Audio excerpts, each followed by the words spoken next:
Today's discussion will be presented in 3 sections since we are recording it for a radio broadcast on Federal News Radio 1500 AM. You're welcome to post questions and comments during the session, and we'll try to answer them online. I'd like to introduce you to our moderator, John Gilroy, host of Federal Tech Talk on Federal News Radio 1500 AM and federalnewsradio.com. Welcome and thanks for joining us. My guests today are Ray Perry, Program Manager, Air Force Enterprise Configuration Management Office, Maxwell Air Force Base, Gunter Annex in Alabama. Tim McGrail, Acting Director, Network Operations, Department of Commerce, International Trade Administration, Office of the Chief Information Officer. Wayne Sallurday, Services Sales Director, Dell EMC, and Steve Bilbo, Army Enterprise Architect at Ironbow. Good morning, gentlemen. How are you? Fine. Well, I'm the oldest guy in the room. I'm not the smartest guy in the room. We know that. And over the years, I've seen Microsoft do iterations of operating systems here and there and here and there. And a wise guy who is pretty smart once said that this is kind of like Star Trek movies. You get a good one, you get a bad one. You get a good one, you get a bad one. And I think we're at the point now where Windows 10 is going to be a pretty good one. And so what I wanted today is maybe start the conversation about making a transition to Windows 10 in an enterprise environment, which can be a little bit different than doing it at home or doing it in a small office. So before we begin, maybe we'll talk about a little bit of your backgrounds here, talk about what your experience is, and then I'll give you an open-ended question. We can start here. So Tim, tell us about your background and what your little bit of experience with Windows 10 has been. I joined the International Trade Administration about 9 months ago, and our vision for the future was to move to an all-mobile workforce. And to do that, we figured that we would move to Windows 10 as the operating system from a security perspective, configuration perspective. And that's the path that we're going down at this point. So a little experience. Good. Steve. Yeah, so I was in the Army for 10 years, active duty, and then I transitioned over to be a systems integrator in the Pacific Theater. I spent 18 years in Korea, where I managed the Army's NOSC environments, both in Hawaii and in Korea. And then I was a senior IT advisor to the Joint Staff while I was out there for USFK. Moved to the United States about 2 years ago with Ironbow, and today, we're probably the 2 biggest programs that we're working on is we're modernizing and upgrading the National Guard's TLA stacks across the CONUS and OCONUS. And then, of course, we're also doing a big unified communications solution for a couple of the large Army commands. So, got good experience. Ray. I'm Ray Perry. I'm the Program Manager for the Air Force Enterprise Configuration Management Office.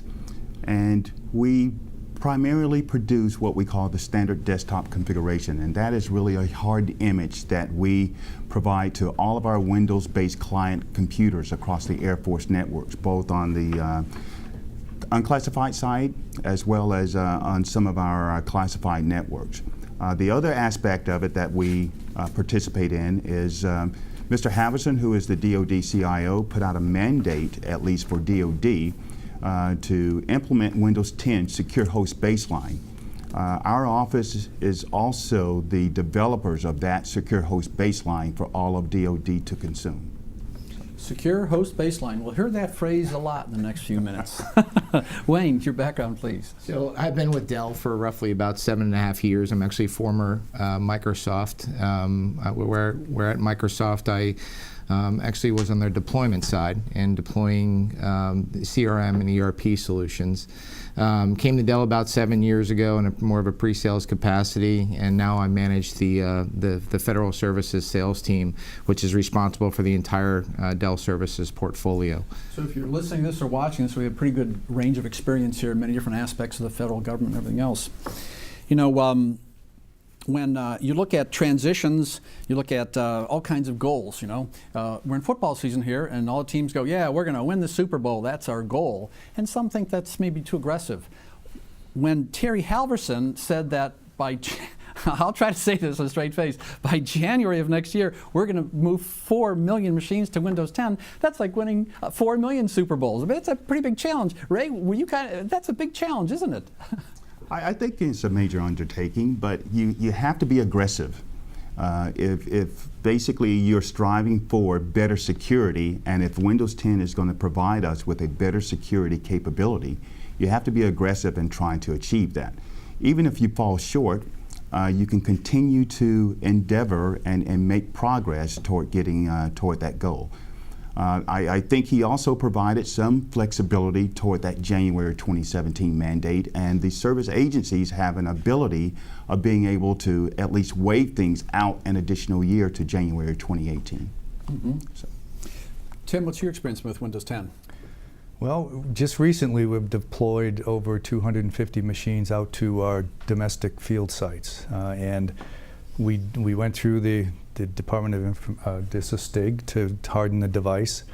What we've found so far is we think that with the additional technology that we've deployed, our users are experiencing change fatigue. We've done a lot of technical changes to the field, and now we have to take those changes and really step back and go, what is the business user or the end user going to need with this device? What's the office of the future for what they want to do for their mission? So that's the experience that we have, and all of our machines going forward, all our new PC refresh machines are going to have Windows 10 on them.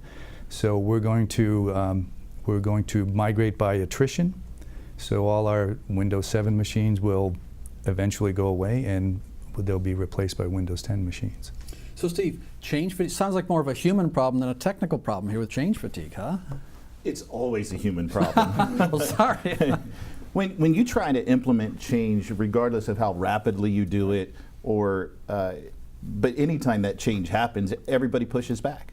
As I get older, I look at, what am I willing to accept from a change perspective? But in the federal space, where we're actually talking about trying to implement Windows 10, that change becomes harder. They get local directives, they get local mission that they need to perform against, and at the same time trying to do something that's dictated from above in the IT space. So you have to translate IT and those requirements and ensure that you can continue to help support their mission, and that is tough. So Wayne, speaking of humans and making this transition, give me 2 or 3 guidelines that you think our listeners or viewers could have in trying to just create a strategy for this. I think government entities need to plan now. In other words, yes, I agree that the goals are very aggressive, but it's coming. And with the features of Windows 10 around security, mobility, the planning needs to start now for deploying in the environment. You know, Ray, if you read the trade press, you hear this number of 350 million active users of Windows 10. It seems like a lot to me. I mean, this has been a big change. If you look at the other operating systems, this has really progressed quickly, if you believe that number, hasn't it? It has progressed rather quickly, at least within DoD and more specifically the Air Force.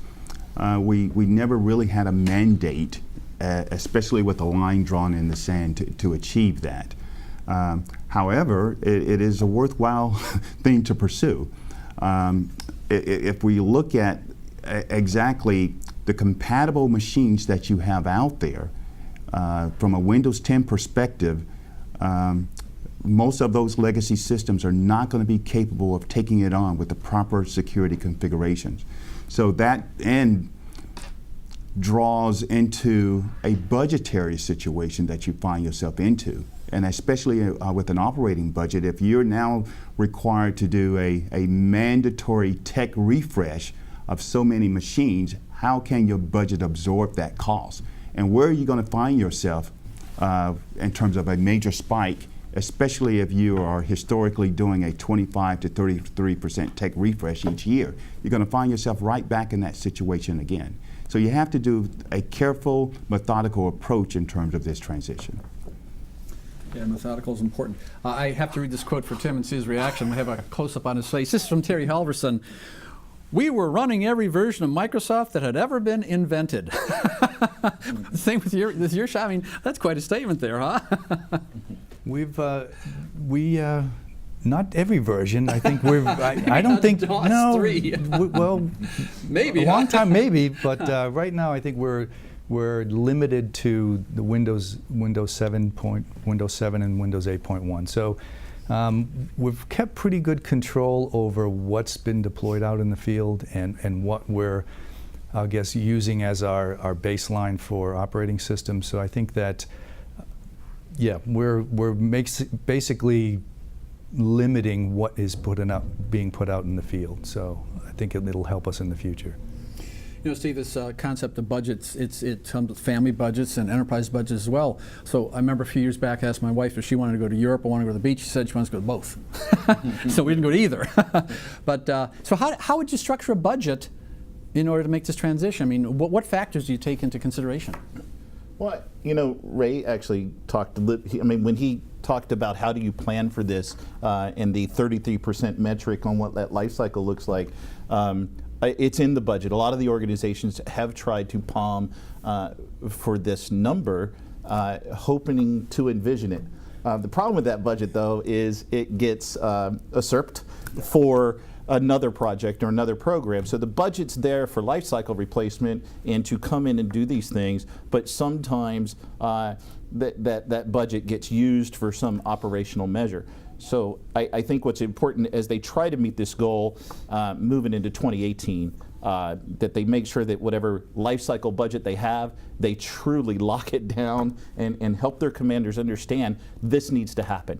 This needs to happen so we can take advantage of the new features coming out in Windows 10 and that we can implement them when we need to. You know, Terry, if you hop on the bus out here, you see a lot of people with mobile devices. I'm sure in the Pentagon, mobile devices. How does Windows 10 impact managing these mobile devices at all? Managing of mobile devices has always been around. Previous versions of Windows, there were also a management capability there. So there's no big change in my view relative to that. If you look at things across DoD, they're actually using a lot of times what we term a third-party application in terms of wrapped around that capability that you're bringing in, whether it's an Android capability or whether or not it is an iOS capability. So you're not really using the inherent capability that's embedded within that vendor product. You're using, let's say, I don't want to use a vendor-specific product here, but Good Mobile or something like that, that provides a third-party security application that is wrapped around what capability you're trying to provide from a mobile aspect. You know, Wayne, I want to ask a question about the versions of Windows. You know, traditionally over the last few years, I made that silly joke about the Star Trek movies. But the reality was, when Windows 3.0 came out, it was weak, but 3.1 was pretty good. And then they just have a version, and they improve the next version. And so, is there going to be a version 10.1? Is that going to be better than this one, or so should we wait for the next version? Yeah, I mean, look, you can continuously say that, right? You can continuously say that we should wait for the next versions, right? But at some point in time, Windows 10 is coming. It is very safe, very secure, and you know, in the commercial space, we have been in the process as an organization of migrating to Windows 10 with a tremendous amount of success. At some point in time, you need to make the move. And again, I go back to the budgetary questions as well. It comes down to proper planning. We work with the Dell teams work with Ironbow to be able to deploy this every day. They're a very strong partner of ours. And typically that first step is some type of assessment of the environment, of the applications, security in the environment, and so that you can develop a plan for moving forward. And with that plan comes the budget. But it needs to start. It needs to start now. We've got the mandates in place to be able to move forward. Can I add to something? You know, we talked about the mobility aspect and the versioning of Windows 10, but there's an important piece that's coming with this new release, and that's the device guard aspect of it. When it's going to bind with the chipsets that are coming out in the new Dell equipment and the newer versions, and that is important from a security perspective, because now they're going to be able to trust applications from a chipset perspective, allowing things to not get added unless the Air Force, the Army says, we trust this application. We provide an exemption for this application. You can't do that in today's hardware across the board, but Windows is now implementing this so that that manufacturers have to enforce this, have to provide this capability on top of Windows 10. So I think that's really important from a mobile and Windows 10 perspective. It's not a capability you have today necessarily, but this now makes it a standard for your enterprise, and that's why I think it's important. The hardware-software integration that you're focusing on, is that the... Yes, sir. And is that going to work with the standards of security that the military has, or is that going to be separate from them? Well, I think that is, Ray. Yeah. Well, we have an Air Force guy right You want me to here. help? I don't. Quite a bit rolling downhill to me right now, but I think the important aspect of it, yes, there's some required, probably close coordination that's needed more so than ever before, and especially when you get into the drivers associated with these devices in terms of ensuring that they're performing the right functions, making sure that it is now a Microsoft certified driver that's coming with that piece of hardware. And that is the biggest challenge that we have seen up front here, especially if I look at what we've tried to do within the Air Force is making sure that that coordination is taking place. You know, we've done some internal testing on quite a bit of new hardware, and sometimes, you know, it required for additional patches or additional updates to take place for that right interaction to ensure you're not going to encounter any problems when you try to configure Device Guard as well as Credential Guard. Right. Let's take a break and we'll talk more about hardware and software compatibilities. My guests today are Ray Perry, Program Manager, Air Force Enterprise Configuration Management Office, Maxwell Air Force Base in Alabama. Tim McGrail, Acting Director, Network Operations, Department of Commerce, International Trade Administration, Office of the Chief Information Officer. Wayne Sallurday, Services Sales Director, Dell EMC, and Steve Bilbo, Army Enterprise Architect at Iron Bow. I'm your moderator, John Gilroy, on the discussion, The Roadmap to Windows 10 Migration in Government, sponsored by Iron Bow and Dell EMC on Federal News Radio 1500 AM and federalnewsradio.com.